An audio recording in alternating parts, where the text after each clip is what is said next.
Welcome back to the Jonestead. I'm Mary. Today's Saturday, August 23rd, 2025.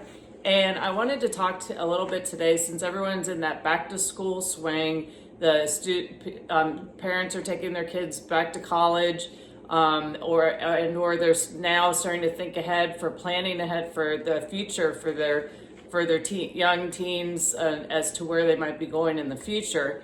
And I came across two articles that I thought were extremely important with information that's very relevant to what's going on today, and to maybe help people plan better for the future as far as college attendance. And the first article is by Derek Foster, and it was in the Mises Wire, titled "The Student Debt Racket."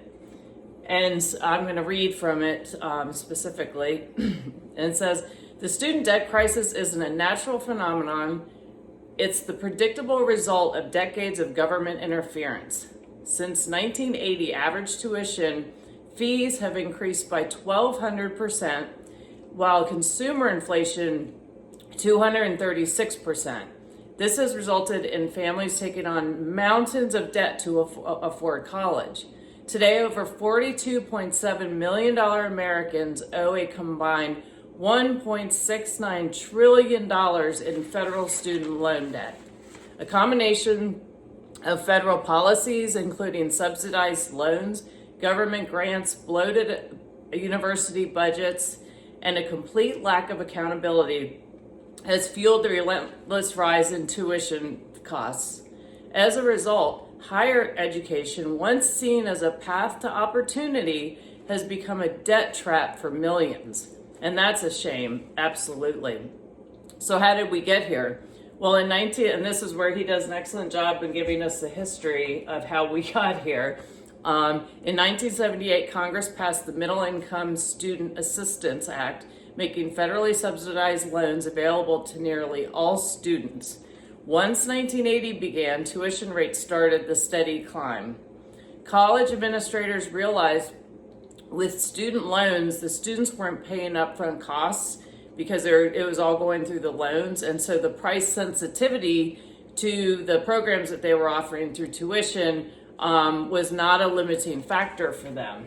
And specifically in this article, if we scroll down here, it says a study by the New York Federal Reserve found that for every dollar the maximum loan limit increased, average tuition rose by 60 cents. This astonishing pass-through rate makes raising subsidized loan caps completely ludicrous. Originally, only the poorest students needed subsidized loans, but as more loans originated, tuition spiraled out of control, requiring more students to borrow until we reached today's crisis of unaffordable tuition. And then down here, and you can find this article on Mises.org, and it specifically here talks about talking about following the money, and he references a Forbes article and says between 1976 and 2018, full-time administrators and other professionals employed by those institutions increased by 164% and 452% respectively. Meanwhile, the number of full-time faculty employed at colleges and universities in the United States increased by only 92%, marginally outpacing student enrollment, which grew by 78%. So there's just been, it says university administrators are not using the increased tuition revenue to create smaller class sizes or improve student education. They're inflating the bureaucracy to create a colossal social justice organization. Boy, does that sound familiar.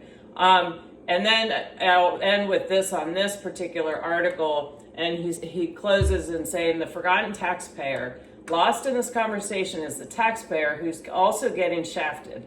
State governments continue to fund bloated universities because even federally subsidized tuition isn't enough to pay for the massive bureaucracy. Meanwhile, taxpayers are forced to cover the interest on ballooning student loan debt. Americans who couldn't afford college and chose to work are now paying taxes to subsidize the degrees of higher earning peers.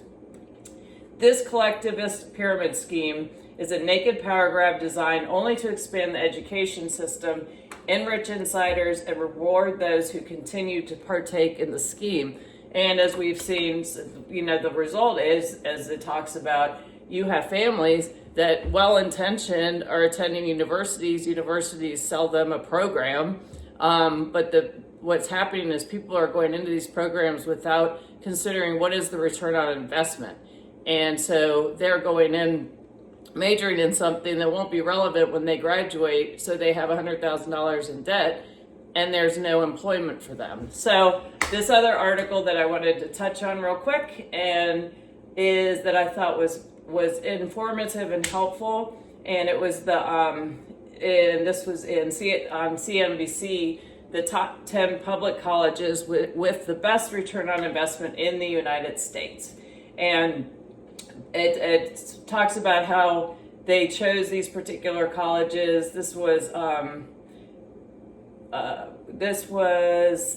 the categories were academics, financial aid, and college costs, but then also what type of employment, what salary can be expected based on their attendance at that university and what type of salary, so that they're not going in $100,000 debt in a career that you can only earn like $15,000 a year doing. But so I'll read off the top 10, and of course you can go back and read the details. But Georgia Institute of Technology, University of Virginia, University of North Carolina at Chapel Hill, University of California, Irvine, University of California, Berkeley, University of California, San Diego, and University of Michigan, University of Washington, North Carolina State University, University of Illinois at Urbana-Champaign.